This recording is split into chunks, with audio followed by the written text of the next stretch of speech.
উপস্থিত আছেন। এছাড়া তো ডিএসসি মেম্বাররা আপনারা কিন্তু প্রত্যেকেই এখানে উপস্থিত আছেন, যারা আমাদের ডিএসসি মেম্বার দক্ষিণ 24 পরগনা জেলার। এবারে প্রথম যেটা ব্যাপার হচ্ছে যে থার্ড সেমিস্টার ফোর্থ সেমিস্টার আমাদের as per exam regulation 2024 third semester হওয়ার কথা হচ্ছে সবসময় সেপ্টেম্বর, ফোর্থ সেমিস্টার হবে মার্চে। এবছর মার্চের বদলে ফেব্রুয়ারিতে হচ্ছে because of the assembly election, আপনারা সবাই জানেন। কিন্তু সেপ্টেম্বর মাসে পরীক্ষা করার ক্ষেত্রে সব থেকে বড় যেটা সমস্যা হয় সেটা হচ্ছে রেনি সিজন, মানে বর্ষাকাল। মনসুন তখনও খুবই ফুললি অ্যাক্টিভ থাকবে এবং বিগত যদি আমরা কয়েক বছরের আমরা ডেটা কালেকশন করি তাহলে জুন জুলাই অগাস্ট সেপ্টেম্বর 4 মাস যদি আমরা পিক রেনি সিজন ধরি, তার মধ্যে দেখা যায় যে সেপ্টেম্বরেই সব থেকে বেশি বৃষ্টি হচ্ছে, অন্তত গত কয়েক বছর ধরে তাই হচ্ছে, যেটা লেট মনসুন হয়। এবছর যদি একটু আগে হচ্ছে, যাই হোক, দ্যাটস এ ডিফারেন্ট ইস্যু। কিন্তু গত কয়েক বছর ধরেই সেপ্টেম্বরে সবসময় হেভি রেনফল হয়, ফলে পরীক্ষাটা 8ই সেপ্টেম্বর থেকে 22শে সেপ্টেম্বর পর্যন্ত পরীক্ষা হচ্ছে। এটা একটা ওয়ান ডে এফেয়ার নয় যে একদিনের একটা কম্পিটিটিভ টেস্ট, একটা জাস্ট আমি লাক ফ্যাক্টর, বৃষ্টি হতেও পারে নাও হতে পারে। যেমন গত 2 দিন বৃষ্টি হয়নি, কিন্তু আজকে আবার কিন্তু ভালোই বৃষ্টি হয়েছে। ফলে এটা কিন্তু যেহেতু এতদিন ধরে পরীক্ষা হচ্ছে, 2 সপ্তাহ ধরে প্র্যাকটিক্যালি টোটাল 12 এক্সামিনেশন ডেজ আছে, ফলে পরীক্ষার মধ্যে বৃষ্টি হবে এটাই এক্সপেক্টেড। না হওয়াটা খুব সাংঘাতিক, হাইলি আনলাইকলি, এতদিন ধরে বৃষ্টি হলো না। ফলে বৃষ্টি হবে এবং হেভি রেনফলও হওয়ার সম্ভাবনা আছে। ফলে সেই জায়গাতে দাঁড়িয়ে আমাদের কিন্তু সেই মতো কিন্তু নিজেদেরকে সেই প্রিপেয়ার্ডনেস রাখতে হবে, সেটাই সব থেকে বড় একটা চ্যালেঞ্জ। তার সাথে হচ্ছে মাইন্ডসেট।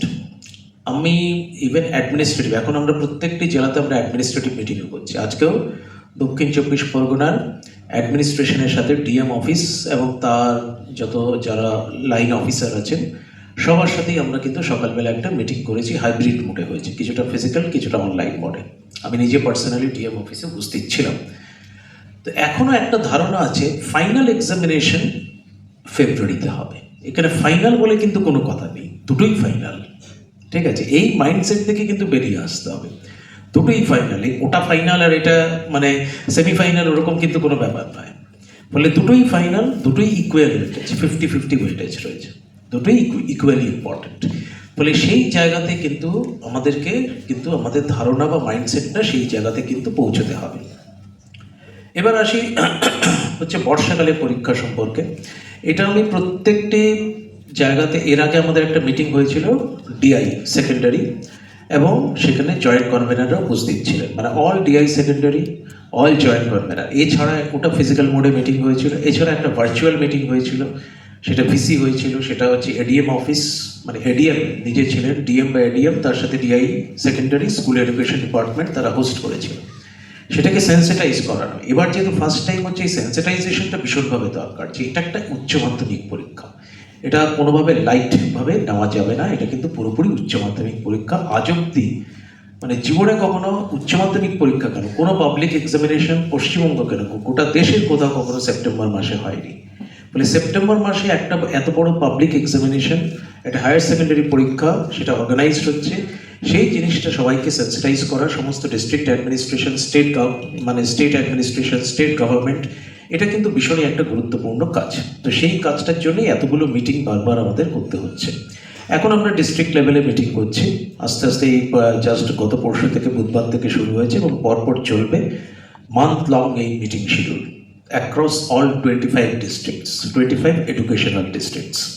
ফলে প্রত্যেকটা জায়গাতেই আমরা রিচ করব, প্রত্যেকটা জায়গাতেই আমরা কিন্তু ডিএসসি মিটিং এবং ডিস্ট্রিক্টগুলোতে অ্যাডমিনিস্ট্রেটিভ মিটিং আমরা করব, যাতে সবাই সেন্সিটাইজ হতে পারে। এটা particularly important for the first year, এই বছরটার জন্য, 2025-এর জন্য। সাবসিকুয়েন্টলি একবার যখন সবাই হ্যাবিচুয়েটেড হয়ে যাবেন, একটা বছর কি 2টো বছর চলার পর, 2-3টে বছর চলার পর, তখন আর এতটা এফোর্ট দেওয়ার কিন্তু দরকার হবে না, আপনারা সবই তখন জেনে যাবেন। ফলে আমরা সব থেকে বেশি কনসার্ন হচ্ছে রেনি সিজন। দক্ষিণ 24 পরগনা বহু জায়গা একদম প্রত্যন্ত এরিয়াতে রয়েছে, আইল্যান্ড রয়েছে, সারাউন্ডেড বাই রিভার। ফলে সেই জায়গাগুলোর ব্যাপারে আমাদের কিন্তু অ্যাডিশনাল সতর্কতা নিতে হবে, যার জন্য আমি প্রথমেই বলেছিলাম সেন্টার ভেন্যু সিলেকশন হচ্ছে সব থেকে গুরুত্বপূর্ণ। সিলেকশন অফ সেন্টার ভেন্যু এমনভাবে করতে হবে, মানে এক্সাম ভেন্যুস, যে ভেন্যুতে কোনো পাস্ট রেকর্ড গত বেশ কয়েক বছরের মধ্যে, বিগত কয়েক বছরের মধ্যে কোনো রেকর্ড নেই যে সেটা ফ্লাড ওয়াটার দিয়ে ইনান্ডেটেড হয়েছে, বর্ষার সময় জলের তলায় গেছে বা গ্রাউন্ড ফ্লোরে জল ঢুকে গেছে, এরকম কোনো স্কুলে কিন্তু কোনো ভেন্যু বা সেন্টার করা যাবে না। এই কথাটা শুরুতেই বলা হয়েছিল, ফলে এটা কিন্তু ভেরি ভেরি ইম্পর্টেন্ট। আরেকটি জিনিসও বলা হয়েছিল, স্টুডেন্টরা কখনো কোনো জায়গাতে নদী পেরিয়ে কোথাও পরীক্ষা দিতে যাবে না, যেহেতু এটা অ্যাওয়ে ভেন্যুতেই পরীক্ষা হচ্ছে, হোম ভেন্যু নয়। ফলে স্টুডেন্টরা হতেই পারে যে এপারে স্কুল রয়েছে, নদীর ওপারে একটা জায়গাতে ভেন্যু পড়লো, এই জাতীয় জিনিস যেন দক্ষিণ চব্বিশ পরগনা কোথাও না হয়, সেটা আমি বারবারই কিন্তু ইনসিস্ট করেছি। এবং আজকে সেটা অ্যাডমিনিস্ট্রেটিভ ডিএম মিটিংয়েও কিন্তু সেটা কিন্তু বলা হয়েছে। দু একটি জায়গাতে সমস্যা ছিল, তার জন্য আমরা মাধ্যমিক স্কুলকেও ভেন্যু করা হয়েছে। জেনারেলি মাধ্যমিক স্কুলকে ভেন্যু করা হয় না, কিন্তু এবার মাধ্যমিক স্কুলকেও ভেন্যু করতে হচ্ছে। না হলে হয়তো দেখা যাচ্ছে যে আমাকে বাচ্চাদেরকে নদীর ওপারে যেতে হচ্ছে। So that is not desirable.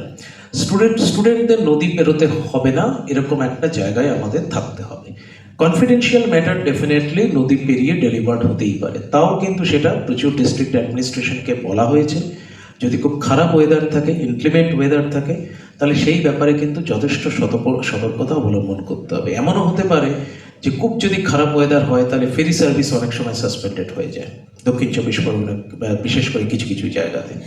ফলে সেই জায়গাগুলোর জন্য বিকল্প ব্যবস্থা বা অ্যাডমিনিস্ট্রেশনের তরফ থেকে সরকারি কোনো ব্যবস্থা, বড় লঞ্চ বা ভেসেল অ্যারেঞ্জমেন্ট করা, এই ব্যাপারগুলো কিন্তু প্রয়োজন মতো কিন্তু দরকার হলেও হতে পারে। এই ব্যাপারগুলোর দিকে কিন্তু নজর দিতে হবে।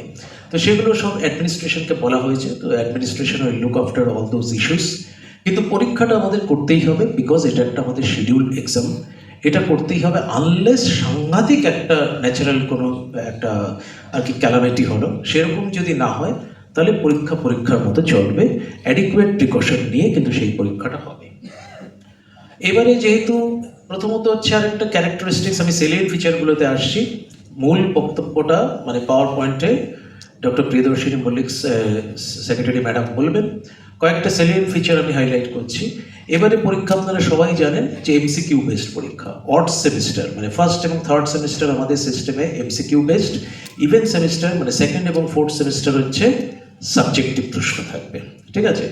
ফলে তার মধ্যে আবার থার্ড এবং ফোর্থ সেমিস্টারটা আমরা নেব। ফার্স্ট আর সেকেন্ড আপনারা নিয়েছেন, স্কুল নিয়েছে অলরেডি। 24-25 শিক্ষাবর্ষে সেই পরীক্ষাটা হয়ে গেছে। এবার যারা প্রমোটেড হলো তারাই এবার থার্ড সেমিস্টার দেবে। থার্ড সেমিস্টার পরীক্ষা ফুললি এমসিকিউ, এবং তারা উত্তরপত্র হচ্ছে বেসিক্যালি কোনো অ্যান্সার স্ক্রিপ্ট থাকবে না, সেটা কিন্তু ওয়েমার শিটে হবে। ওয়েমার শিটে তারা কিন্তু উত্তর লিখবে, এবং বেশিরভাগ ছাত্রছাত্রী দক্ষিণ চব্বিশ পরগনা ক্ষেত্রে ইট মে বি মোর দেন 95% তারা জীবনে প্রথম ওয়েমার শিটে পরীক্ষা কিন্তু থার্ড সেমিস্টারই দেবে। ফলে সেইটা হচ্ছে ওয়েমার শিট প্র্যাকটিস করানো। This is very very important.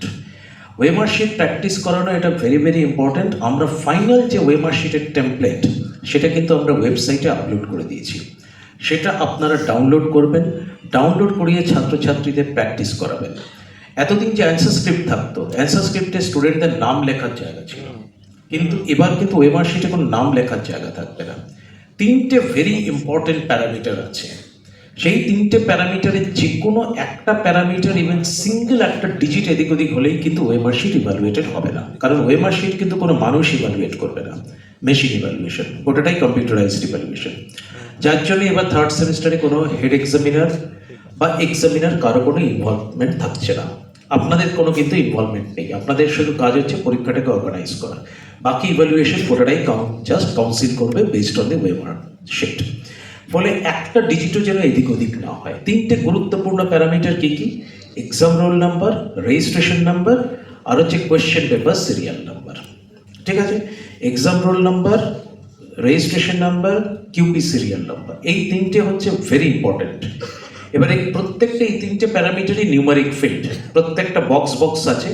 বক্সের মধ্যে স্টুডেন্ট সেটা লিখবে, ক্যান্ডিডেট লিখবে, কিন্তু তলায় সার্কেল করা থাকে। আপনারা জানেন ওয়েমার শিটের সাথে সবাই অনেকেই হ্যাবিচুয়েটেড। সেই সার্কেলগুলোকে ডার্কেন করতে হবে, ফিল আপ করতে হবে।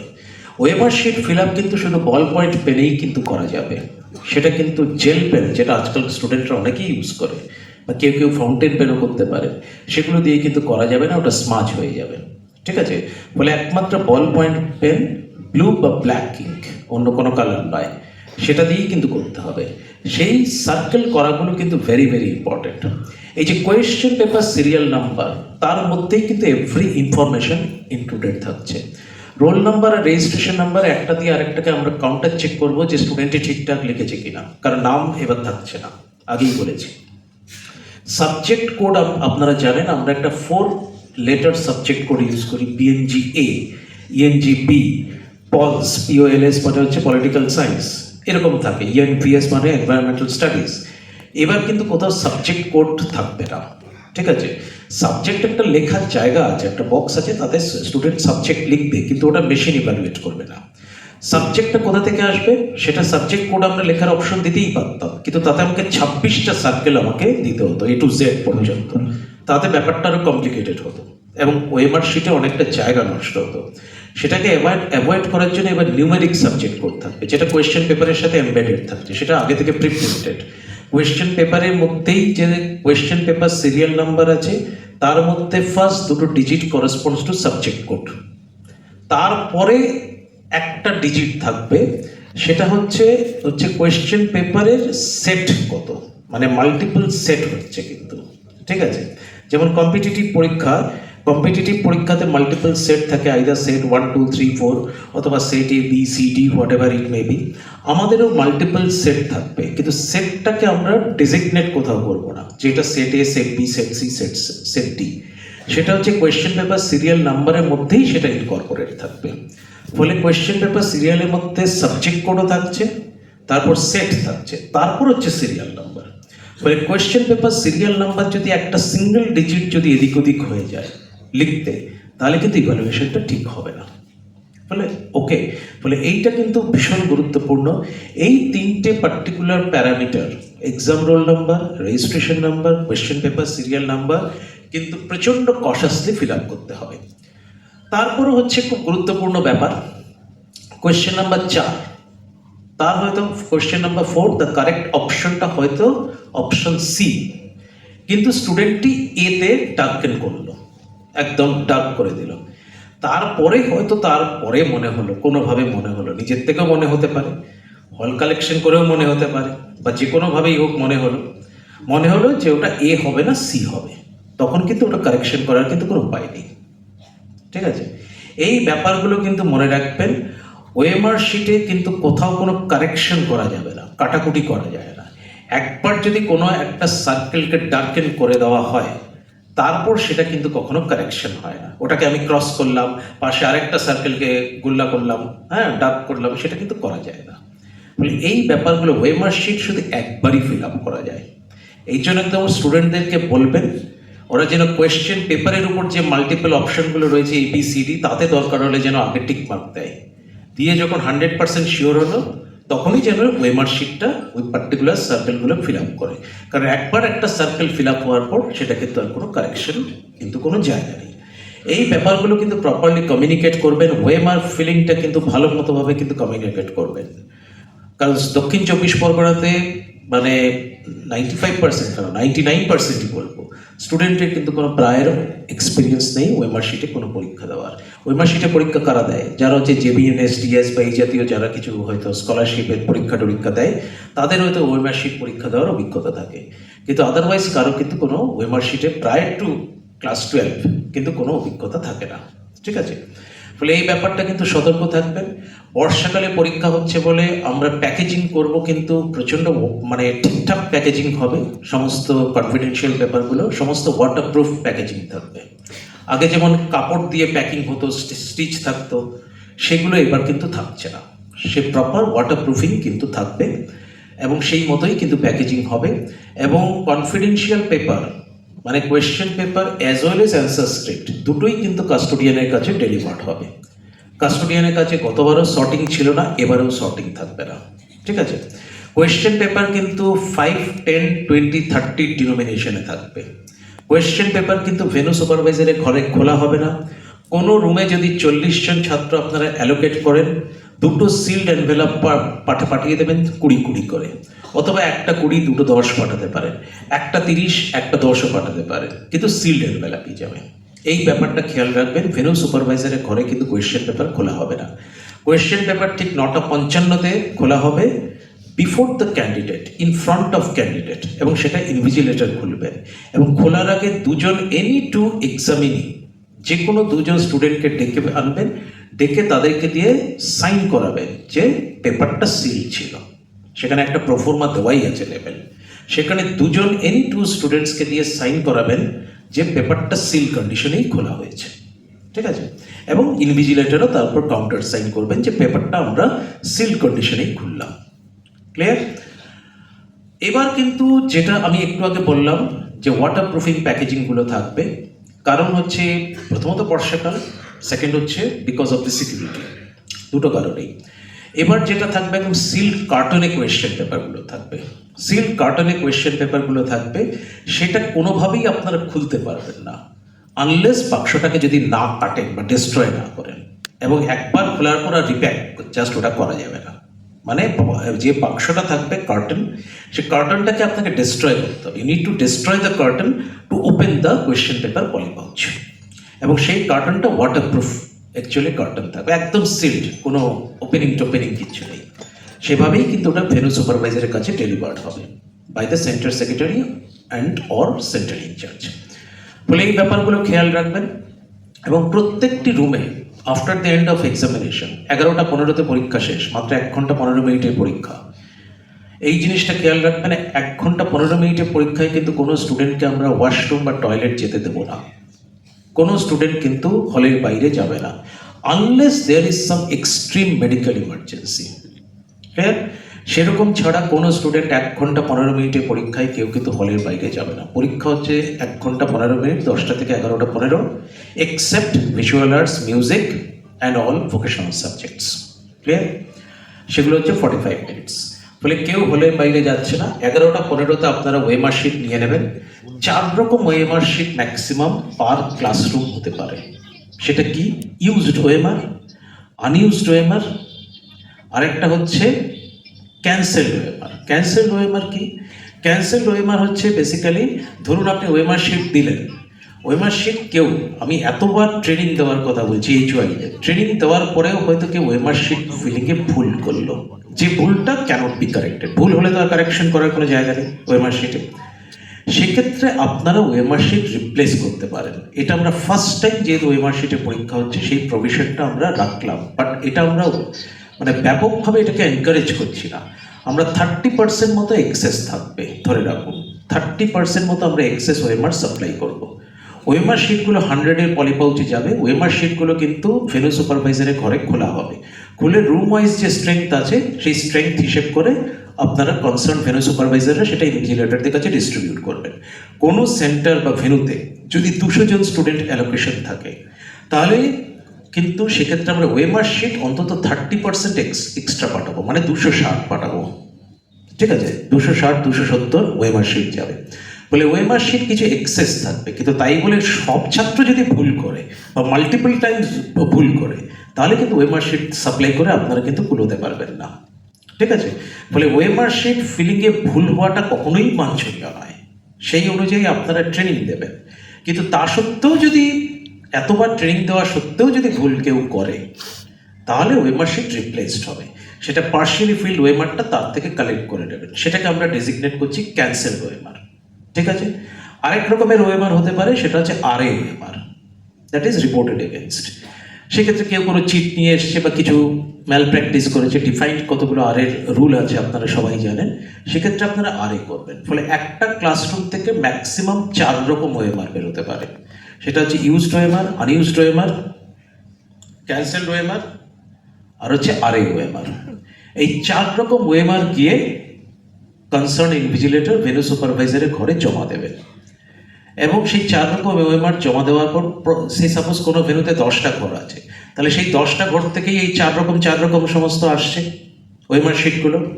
আসার পর সবকটাকে একসঙ্গে সেগ্রিগেট করে মেইন কনসার্নটা হচ্ছে ইউজড ওয়েমার। ইউজড ওয়েমারকে আপনারা পুরো সিরিয়ালি সাজাবেন। সাজিয়ে আমরা পলিপাউচগুলো দিয়ে দেবো ফর অল টাইপ অফ ওয়েমার। সেটা হচ্ছে পলিপাউচগুলো থাকবে হচ্ছে ইউজড ওয়েমার, আনইউজড ওয়েমার, ক্যান্সেলড ওয়েমার, আরএ ওয়েমার। প্রত্যেকটা পলিপাউচে ম্যাক্সিমাম 200 করে ওয়েমার ঢুকবে, 200 করে। আপনারা সেই ওয়েমার শিটগুলো ঢুকিয়ে দেবেন। ঢুকিয়ে এবার তার উপর টপ শিটটাও কিন্তু প্রি প্রিন্টেড থাকবে। টপ শিটটা প্রি প্রিন্টেড থাকবে, তার উপর একদম রোল নাম্বার রেঞ্জও দেওয়া থাকবে। সেই অনুযায়ী ওয়েমার শিটগুলো ঢোকাবেন। ঢুকিয়ে সেই পলিপাউচটাকে সিল করবেন। পলিপাউচটা অনেকটা ওই অ্যামাজনের যে পলিপাউচগুলো থাকে ওরকম টাইপের, তাতে সেলফ এডেসিভ স্ট্রিপ লাগানো আছে। সেলফ এডেসিভ স্ট্রিপের উপর একটা টেপ মতো থাকে, সেই টেপটাকে পিল অফ করবেন, টানবেন, খুলে যাবে। খুলে যাওয়ার পর সেই ফ্ল্যাপটাকে বন্ধ করে দেবেন। এনভেলাপ যেরকম থাকে খামের মতো, ঠিক এনভেলাপ, যারা যারা অ্যামাজনের পাউচ দেখেছেন তারা জানেন। বন্ধ করে দেওয়ার পর কিন্তু আর খুলতে পারবেন না, মানে ওটা একবারই যা, শুধু একবার বন্ধ করে গেলে আর খোলা যায় না, একদম কেমিক্যাল বন্ডিং হয়ে যায়। তখন ওই এনভেলাপটা যদি খুলতে হয় আবার আপনাকে ওটা কাটতে হবে, কেটে খুলতে হবে, মানে ডিস্ট্রয় করে খুলতে হবে। ইট ক্যানট বি ওপেন্ড। ফলে এটা কিন্তু ওই টপশিটটা লাগানোর পর বা টপশিট লাগানোর আগে, টপশিট লাগানোর পরেই এটা বাঞ্ছনীয়। আপনি যখন ওই পিল অফ করে নিলেন টেপটা, সেলফ এডেসিভ স্ট্রিপ আছে, আটকে দিলেন খামটা, সেই খাম কিন্তু আর খুলতে পারবেন না। ফলে ভালো করে শিওর হয়ে নেবেন যে কন্টেন্টটা যেটা ঢোকানোর, যেখানে যেটা ঢোকানোর সেটা ঢুকেছে, তারপরেই কিন্তু খাম বন্ধ করবেন। ওপরে যেটা টপশিটের কথা বললাম, প্রি প্রিন্টেড টপশিট, সেটাও কিন্তু এবার স্টিকার মেকানিজম থাকবে। পেছনে একটা, যেরকম স্টিকারগুলো থাকে, পেছনে একটা পিল অফ জাস্ট পেপার থাকে, সেই পেপারটাকে পিল অফ করে দেবেন। ওটা আঠা লাগানোই আছে, জাস্ট খামের উপর আটকে দেবেন। আলাদা করে কোনো এডেসিভ টেডেসিভ কিছু দিয়ে লাগাতে হবে না, বা সেলোটেপ বা ইত্যাদি কিন্তু কিছু লাগবে না, ঠিক আছে? ফলে এইসব ব্যাপারগুলো অনেক মডার্নাইজেশন করা হয়েছে কনসেপ্টগুলো, কিন্তু সেগুলোকে একটু বুঝে শুনে ইউজ করবেন। ওটাও কিন্তু একবার লাগানোর পর আর খুলতে পারবেন না। যেটা ওই টপশিটটা লাগিয়ে দিলেন, সাধারণ আঠা হলে আবার একটু জল টল দিয়ে ওটা করলে আবার খুলেও নেওয়া যায়, এটা কিন্তু খুলবে না। একদম আটকালেন, ও আটকেই গেল প্লাস্টিকের সাথে একদম, ঠিক আছে?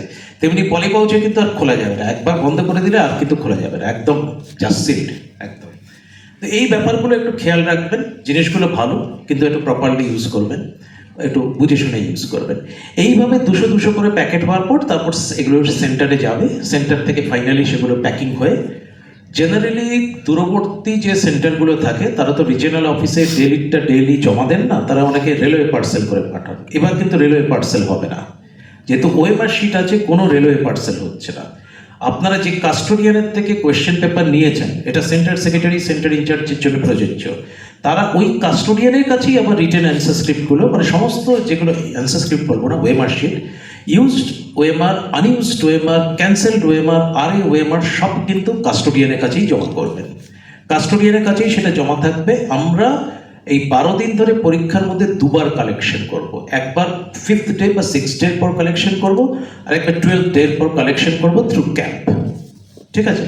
বলে রেলওয়ে পার্সেল হবে না, কিন্তু এটা মনে রাখবেন। রেলওয়ে পার্সেল হলে কি হয়, ওগুলো ওরা অনেক রাফ হ্যান্ডলিং হয়, অনেক সময় প্ল্যাটফর্মের উপর ওপেন জাস্ট পড়ে থাকে, বৃষ্টি, এবার তো সেটা পড়ে থাকলে মুশকিল আছে, প্ল্যাটফর্মে জল জমে থাকতে পারে, বৃষ্টি হতে পারে, অনেক কিছুই হতে পারে। বলে ওএমআর শিট এটা কিন্তু ভীষণ সেন্সিটিভ। খাতা একটু ড্যামেজ হলেও কিন্তু ইভালুয়েট করা যায়, ওএমআর শিট কিন্তু ড্যামেজ হলে ওটা মেশিন ইভালুয়েশন হবে, ওটা কিন্তু আর ইভালুয়েশন হবে না।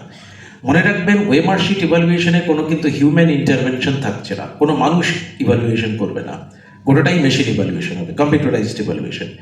বলে এই জন্য ওএমআর শিটকে খুব সেন্সিটিভভাবে ডিল করতে হবে, খুব সেন্সিটিভ ম্যাটেরিয়াল, কেয়ারফুলি ডিল করবেন। এই জন্য আমরা ওটা রেলওয়ে পার্সেল এবার আমরা করছি না, কোথাও রেলওয়ে পার্সেল হবে না, ওটা আমরা নিজেরা কালেকশন করব থ্রু কভার্ড ভ্যান, আমরা নিজেরা কালেকশন করব, কাউন্সিল কালেকশন করবে। তো যাই হোক, এইসব অনেক কিছু ব্যবস্থা করা হচ্ছে। ফলে 3rd সেমিস্টারের জন্য অনেক কিছুই স্পেশাল থাকবে, একদম নতুন আঙ্গিকে নতুনভাবে পরীক্ষা হচ্ছে। ফলে এই ব্যাপারগুলো একটু খেয়াল রাখবেন। এই জিনিসগুলো এইভাবেই আপনাদের, মানে এটা ফার্স্ট টাইম হচ্ছে, ফলে সেইভাবে করার চেষ্টা করবেন। আর আরেকটা জিনিসও আমরা এবার করেছি, সেটা হচ্ছে অ্যাটেন্ডেন্স। অ্যাটেন্ডেন্সের জন্য একটা এএসআর দেওয়া হয়, হার্ড কপি অ্যাটেন্ডেন্স, যেটা এএসআর মানে অ্যাটেন্ডেন্স কাম সিগনেচার রোল বলা হয়। সেটা গতবার কিছু কিছু জায়গাতে হয়েছিল যে প্রথম দিন, পরীক্ষার দিনেই একসঙ্গে 6 দিনের সিগনেচার করিয়ে নেওয়া হলো, ঠিক আছে? কয়েকটি জায়গাতে হয়েছিল, 2-1টি জায়গাতে। সেটা আমাদের কাছে পরে যখন ডিটেক্টেড হয়েছে, আমরা ইভেন শোকজ পর্যন্ত করেছি, তাদেরকে ডেকেও পাঠিয়েছি ফর হিয়ারিং। একদম ডিজায়ারেবল নয়, সেটা একদম ডিজায়ারেবল নয়। প্রথম দিনের জায়গাটা দেখবেন বড় স্পেস দেওয়া আছে, ক্যান্ডিডেট ফুল সিগনেচার করবে, বাকি দিনগুলোতে তারা ইনিশিয়াল করবে, শর্ট সিগনেচার করবে।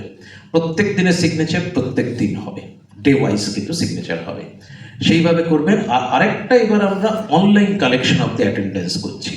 সেটা হচ্ছে আপনাদের যেটা বেসিক্যালি, যেটা আপনাদের প্রত্যেক স্কুলেই আপনারা লগ ইন আইডি পাসওয়ার্ড রয়েছে, সেই স্কুলে যেখানে যেখানে ভেন্যু, সেখানে সেখানে আপনারা সেই স্কুলের venue supervisor, in most of the কেসে হেড অফ দ্য ইনস্টিটিউশনস, তিনি ওই লগ ইন আইডি পাসওয়ার্ড দিয়ে ঢুকবেন। ঢুকলে আপনারা সেদিনকার আপনারা অ্যালটমেন্টটা দেখতে পারবেন। ধরুন কোনো দিন আপনার ডে 1 বেঙ্গলি এ রয়েছে, আর তার সাথে হয়তো আপনার হিন্দি এও রয়েছে, জাস্ট আর কি কথার কথা বললাম। তাহলে বেঙ্গলি এর জন্য একটা ট্যাব থাকবে, হিন্দি এর জন্য আপনার একটা ট্যাব থাকবে। এটা প্রত্যেক ভেন্যু সুপারভাইজারের জন্য বলছি। তারা ঢুকবেন, লগ ইন আইডি পাসওয়ার্ড দিয়ে ঢুকবেন। ঢুকলে সেদিনকার অ্যালটমেন্টটা দেখতে পারবেন। ফার্স্ট ডে 8 সেপ্টেম্বর বিএনজি এ আর হিন্দি এ হিনা। এবার একটা বেঙ্গলি এর ট্যাবে গেলেন, ধরুন আপনার ওখানে 200 জন ছাত্র অ্যালটমেন্ট করা আছে, 200 জনের নাম দেখতে পারবেন। 200 জনের নাম দেখতে পারবেন। হিন্দি এ হয়তো অ্যালটমেন্ট করা হয়েছে 30 জনের পরিষ্কার নাম দেখতে পারবেন। এবার নামগুলোর পাশে দুটো চেকবক্স থাকবে, একটা হচ্ছে অ্যাবসেন্ট আর একটা হচ্ছে আরএ। যেগুলো অ্যাবসেন্ট, বেঙ্গলি এতে হয়তো ধরুন 200 জনের মধ্যে আপনার 10 জন অ্যাবসেন্ট আছে, শুধু অ্যাবসেন্টগুলোর উপর আপনি টিকমার্ক দিয়ে দেবেন যে এগুলো এরা অ্যাবসেন্ট। শুধু 200 জনের মধ্যে 10 জন অ্যাবসেন্ট আছে, 10 জনের উপর টিকমার্ক দেবেন। একজনকে আরএ করেছেন, সেই ক্যান্ডিডেটের নামের পাশে যে আরএর যে করসপন্ডিং চেকবক্স, তাতে আপনি টিক করলে একটা পপ আপ উইন্ডো খুলবে। তাতে আপনার ডিফারেন্ট কারণ, কি কারণে আরএ করেছেন তার অপশন দিয়ে দেবে ড্রপডাউন মেনুতে। সেই ড্রপডাউন মেনু থেকে আপনি সিলেক্ট করবেন আর এর কারণটা কি। আর এর অনেকগুলো কারণ হয়, 6-7 রকমের কারণ পাওয়ার পয়েন্টে দেখতে পারবেন এরপর। সেইগুলো ডিসপ্লেড হবে। আপনি কোন কারণে আরএ করেছেন সেটা সিলেক্ট করবেন, আপনাকে টাইপ করতে হবে না, আপনি শুধু সেখান থেকে সিলেক্ট করে নেবেন, করে সব কিছু করে সাবমিট করে দেবেন। তাহলে 200 জনের মধ্যে 10 জন অ্যাবসেন্ট হলো, একজন আরএ হলো। তাহলে বাকি 189 এর জন্য আপনাকে কিচ্ছু করতে হবে না, সেটা অটোমেটিক্যালি তার প্রেজেন্ট হিসেবে ট্রিটেড হবে। এটা প্রত্যেক দিন আপনাদের করতে হবে বেলা 2টোর মধ্যে। 11টা 15তে পরীক্ষা শেষ। Latest by 2 PM you need to complete all this exercise. ঠিক আছে, 2টোর মধ্যে প্রত্যেক ভেন্যু সুপারভাইজার এই কাজটা করবেন। এটা প্রেজেন্ট আপনাদের মার্ক করতে হবে না, শুধু অ্যাবসেন্ট এবং আর এটা মার্ক করবেন। ওকে, এটা যদি আপনারা করেন, আমরা কিন্তু একদম কনসলিডেটেড ডেটাটা পেয়ে যাব directly on the day of examination, যে প্রত্যেক সাবজেক্ট ওয়াইজ কোথায় কত প্রেজেন্ট আছে, কোথায় কত অ্যাবসেন্ট হয়েছে, টোটাল আরএ কত হলো, all the details will get. এবং এটা যদি পুরোপুরি সাকসেসফুল হয়, সামনের বছর থেকে আমরা এটাও করতে পারি যে এএসআরটা আমরা পুরো তুলেই দেবো। এএসআরটা হয়তো রাখবো এটা, মানে যেটা হার্ড কপি, ওটাটাই অনলাইন হবে। ফলে এইবার একটা online collection of the attendance, যেটা আমরা ডে ওয়াইজ অ্যাবসেন্টিকাম অ্যাটেন্ডেন্স রেকর্ড দুয়ার, এটা শর্ট নেম অ্যাব্রিভিয়েটেড DWAAR করা হয়েছে। এইটা কিন্তু আপনারা ইউজ করবেন, কারণ কাউন্সিল এখন সব কিছুতেই অনলাইন সিস্টেম যাচ্ছে। এবং যেটা ওই টপশিট যেটা থাকছে, যেটা মানে পার্টিকুলারলি ইউজড ওএমআরের উপর যেটা লাগাবেন, যে টপশিটটা, সেই টপশিটের উপর ওটা প্রিন্টেড সমস্ত দেওয়া থাকবে, কিন্তু তার উপরে একটা টপ রাইট হ্যান্ড সাইডে বারকোড থাকবে। সে বারকোডটা কিন্তু আপনারা কোনো রকমভাবে যেন মিউটিলেটেড না হয়, বারকোডের উপর যেন কোনো দাগ না পড়ে, কোনো কিছু না পড়ে কেয়ারফুল থাকবেন। কারণ আমরা ওটা এবার বারকোড স্ক্যানার ইউজ করব, আমরা ডিবি রাইটিংটা ম্যানুয়ালি করছি না। আমরা যেরকম এই যে জাস্ট বড় বড় শপিং মলে দেখেছেন, স্পেন্সারে দেখেছেন, সব জায়গাতে দেখেছেন বারকোড স্ক্যানার থাকে, কোনো কিছু কিনলেন ডাইরেক্টলি ওরা স্ক্যান করছে, কম্পিউটারে এন্ট্রি হয়ে যাচ্ছে। আমরা এবার বারকোড স্ক্যানার ইউজ করব। এই যে 200 করে সব ইউজড ওএমআর প্যাকেট আসবে, আমরা যা শুধু স্ক্যান করব বারকোড স্ক্যানার দিয়ে, IR স্ক্যানার থাকে, সেটা দিয়ে স্ক্যান করব, ডাইরেক্টলি আমরা ডেটাটা ক্যাপচার করে নেব। এইভাবেই করব, তাহলে কোন সাবজেক্ট, কোন ভেন্যু, কোন দিনের পরীক্ষা, কত ডিটেলস, তার সমস্ত আমরা কিন্তু পেয়ে যাব। ফলে এই সমস্ত অনলাইন সিস্টেমগুলো করা হচ্ছে, ভীষণই মডার্ন সিস্টেম। তো সেইভাবেই আপাতত আমরা প্ল্যানিং করেছি। আপনাদের সার্বিকভাবে কোঅপারেশন আমরা এক্সপেক্ট করব। Detail presentation doctor Priyadarshini Mallick দেবেন। আমি কয়েকটা সেলিয়েন্ট ফিচার্সগুলো শুধু বলে দিলাম। এর ছাড়াও আরও কতগুলো ইস্যুজ আছে যেগুলো এখানে পাওয়ার পয়েন্ট স্লাইডে দেখানো হবে, এবং তারপর আপনাদের যদি কোনো কোয়ারিজ থাকে, কোনো কোয়েশ্চেন অ্যান্সার থাকে, আমরা সেটাকে ক্লারিফাই করার চেষ্টা করব। So thank you very much, thanks a lot, best wishes.